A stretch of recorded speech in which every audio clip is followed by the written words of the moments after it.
Hello there. Glad you're here. Let's get started. More on conditional statements today. So if you're in my finite B class, this is section 6.4 in your notes. If you're just some person out there watching, well, hi from Avon, Indiana. We're on the west side of Indianapolis. I would say come like visit here, but there's not really that much to do. So probably stay where you are. Maybe we'll come visit you. Okay, so I don't know what I'm talking about. More on the conditional. Now, in your notes here, we have, I'm not going to really go through all of this. I just want to point out that really there's just some examples here of different words that you might see used to represent a conditional statement. For instance, if you see, you can go to the movies when your work is done. Well, you don't see an if and a then there, but this is a conditional statement.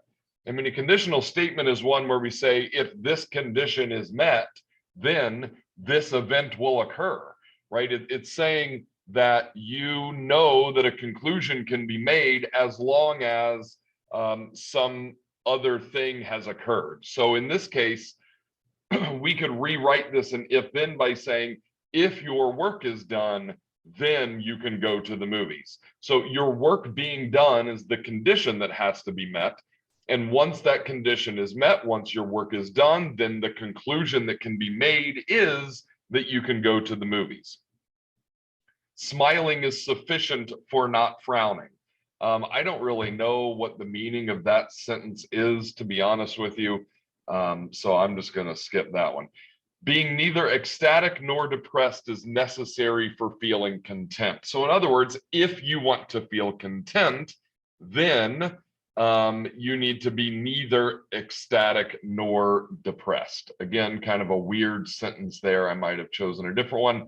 All irrational numbers are real numbers. So in other words, if a number is irrational, then the number is real. So we've got a couple here that maybe aren't the best examples, but we're going to see plenty of other examples of this.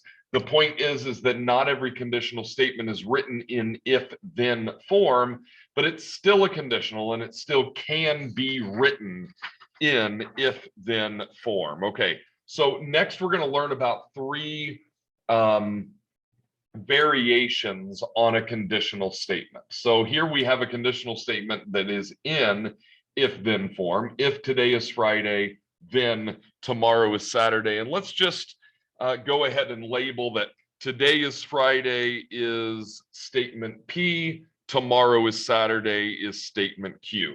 Now, there are three variations on a conditional statement that we need to learn, and that is the converse, the inverse, and the contrapositive. To write the converse of a conditional statement, which notice here, if P then Q, is in the form P implies Q, right? That this symbolically means P implies Q, which means the same thing as if P then Q. Okay, so the converse means you just switch the P and the Q, and the statement becomes if Q then P. So in this case, if tomorrow is Saturday, then today is Friday. See how I just switched the P and the Q? The inverse means you keep the P and the Q on the same side, you just negate them both. So instead of today is Friday, we say today is not Friday.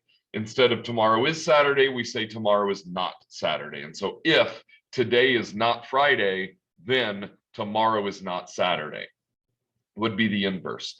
The contrapositive, we do both of those things.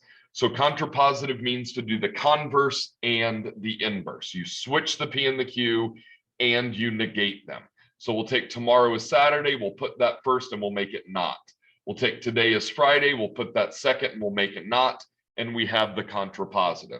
Now, something else that you need to know that in class we kind of know when we went into more detail on this. Oh, by the way, here are the symbolic representations for each of those things. And it's just important to know converse, inverse, contrapositive, and what those mean.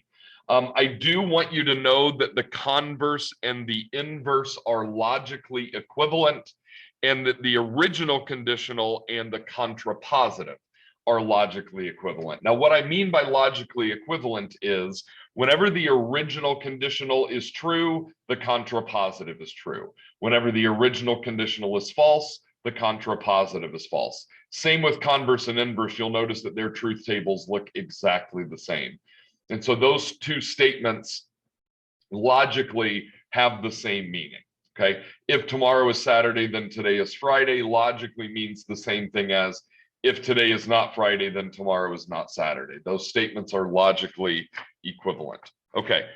Finally, it says for each given statement, write the converse, the inverse, and the contrapositive in if-then form. Now you'll notice here, this one is written in if-then form. So you are awake is our P statement. You are in class is our Q statement. So remember, converse, we switch the P and the Q. So we would make it if Q, then P. I'm not going to write all this out because it takes forever and you can pause the video, but the converse would go if you are in class, then you are awake. For the inverse, we leave the P and the Q alone, or at least we leave them on the same, the same side that they used to be on, but we negate both of them. So the inverse would say, if you are not awake, then you are not in class. The contrapositive, which I'll just abbreviate CP, means that we're going to take the P, we'll put it on the other side, and we'll negate it. We'll take the Q, we'll put it on the other side, and we'll negate it. So the contrapositive would say, if you are not in class, then you are not awake. You can replay that again if you need to. Okay, so example 2 here, you feel full if you eat a lot of dinner. That is not written in if-then form. So in order to do your converse, inverse, contrapositive, you'll need to rewrite that statement in if-then form. If you eat a lot of dinner, then you feel full. So you don't feel full unless you eat a lot of dinner, right? The condition that needs to be met is that you ate a lot. If that condition is met, then the conclusion would be you feel full. Converse here, so eat a lot of dinner is P, feel full is Q. My converse would be switch the P and the Q, make it if Q, then P. So the converse would be if you feel full, then you ate a lot of dinner. The inverse would be not P implies not Q. So the inverse would be if you do not eat a lot at dinner, then you do not feel full. The contrapositive means you do both of those things. So you'll negate the Q and put it on the left, negate the P and put it on the right. The contrapositive would say, if you do not feel full, then you did not eat a lot at dinner. Okay. Example 3, same thing again, cheaters never prosper. We have to write that in if-then form. If you cheat, then you will not prosper. So the first thing is you cheat, the conclusion, you don't prosper. Converse, switch them. So converse would be, if you do not prosper, then you cheat. Inverse would be, don't flip them, just negate them. So inverse would say, if you do not cheat, then you will prosper. Contrapositive, flip them and negate them. So contrapositive would say, if you do prosper, then you do not cheat. Notice that this one already had a not in it. So when we negate it, the not goes away. Okay, here we have just some conditional statements written in with symbols, no words here, and we're supposed to do the converse, the inverse, and the contrapositive. For the converse of this first one, converse means whatever's on the left, put it on the right, and whatever's on the right, put it on the left. So when we write the converse, this not P was on the left. Now it's going to go on the right. I leave it as a not P because I don't want to negate it. If I negated it, the negation that was already there would go away, right? If I negated not P, it would be not P, which is just P. So I'm going to leave that alone. The Q that was on the right goes on the left. There's your converse. For your inverse, we leave the things alone. The not P stays on the left, but we just negate it. And so, of course, like I said, that becomes P. The Q will remain on the right, but we'll negate it. So that becomes a not Q. For my contrapositive, the not P that was on the left will move to the right, and I negate it. The Q that was on the right goes to the left, and I negate it. So we flip them and negate them. Finally, example 5, here's my conditional. So for my converse, The thing that was on the left will be moved to the right, and the thing that was on the right will be moved to the left. That's all there is to it. For my inverse, the thing that was on the left stays on the left, but I negate it. Should have given myself a little bit more room there. The thing that was on the right stays on the right, but I negate it. Now, I do want to point out here that we can simplify this a little bit using our De Morgan's laws. We have a conjunction being negated here.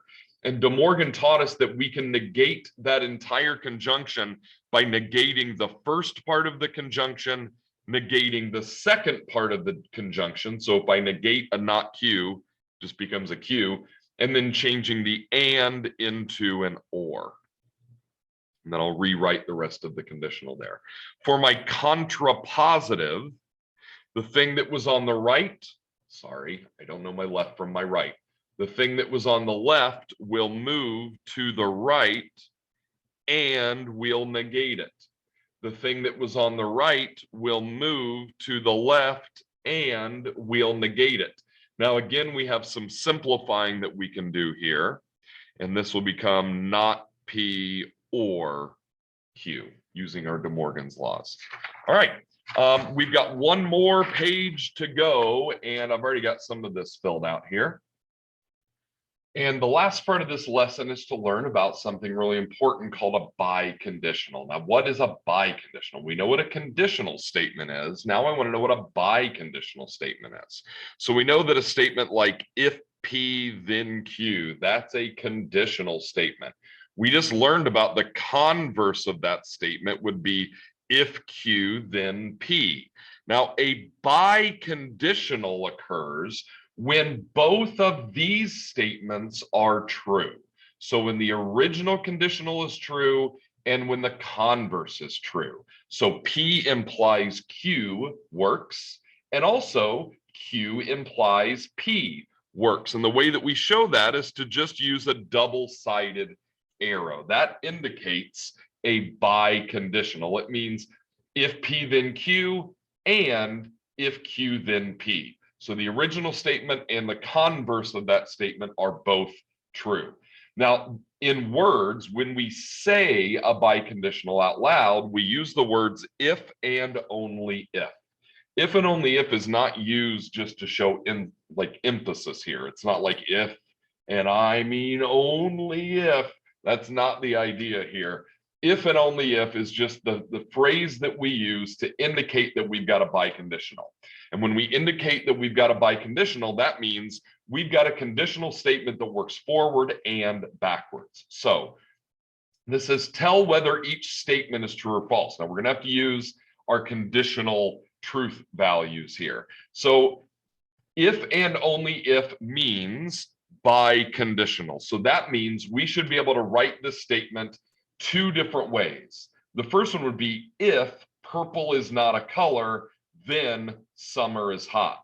But since the if and only if says this is a biconditional, we can also write this statement backwards as the converse and just switch the summer and the purple part. So if summer is hot, then purple is not a color. So you just switch them. Now this is being asked to tell us if this statement is true or false. Now the biconditional is true. See, the biconditional is true if the original statement and the converse are both true. Now let's look at this. Purple is not a color. That's false. Purple is a color. So this part of this statement is false. Now remember that anytime you have an if then, and we're evaluating if that conditional is true or false, if the if part is false, that conditional is considered to be true because it's like we can't disprove it. The if part didn't happen. Let's do the next part. If summer is hot, well, that's true. Generally, I know sometimes there's days in summer that aren't hot, but generally that's a true part. Purple is not a color. Again, false. So when we do our conditional, if we have if true, then false, that's false. So this statement does not work the same forward and backward. You can say forward it's true, but backward it's false. So we cannot make a biconditional out of this. This is a false biconditional. Now let's look at this next one. 6 equals 6 if and only if 0 equals 8 minus 8. Now that if and only if means that we can write if 6 equals 6, then 0 equals 8 minus 8, but we ought to be able to write it the other way around as well. And I'll do that in a second. Now 6 equals 6 is true. 0 equals 8 minus 8 is true. If true, then true is true. If this is a biconditional, then we ought to be able to write it the other way as well. If 0 equals 8 minus 8, then 6 equals 6. Now again, we're going to have if true, then true, which is true. So this statement works the same forward and backwards. So we can make a biconditional here. This is a valid biconditional. All right, finally. So the last thing I wanted to point out here is the biconditional is true when P implies Q is true, and also Q implies P is true. Notice that that happens here. It also happens here. I want you to look at what that means about the actual P and Q values. So the biconditional is true if P and Q are both true. The biconditional is true if P and Q are both false. So if P and Q are the same, then the biconditional is true. The biconditional is false when P and Q are not the same, meaning one's true and one's false. Okay, so using that idea, we ought to be able to do a truth table here. So here's the statement that we want to do the truth table for, and we've already got the columns set up for you here. We need a not P, so true becomes false, true becomes false, false becomes true, false becomes true. Then I've got my first biconditional, which it looks like we're doing this part right here. So that biconditional works. The biconditional will be true when the first part and the second part are the same. So I'm going to look at Q and not P, and if they're the same, then the biconditional will be true. So right off the bat, true, false, those are not the same. Biconditional is false. Next, false, false, those are the same. Biconditional is true. Next, true, true, those are the same. Biconditional is true. Next, false, true, those are not the same. Biconditional is false. Now we're going to do the not P implies Q. That's this part right up here. So I'm going to look at not P and Q. Not P implies Q. Now remember, not P is the antecedent and Q is the consequent. So the not P part comes first, the Q part comes second. So right off the bat here, I have if false, then true.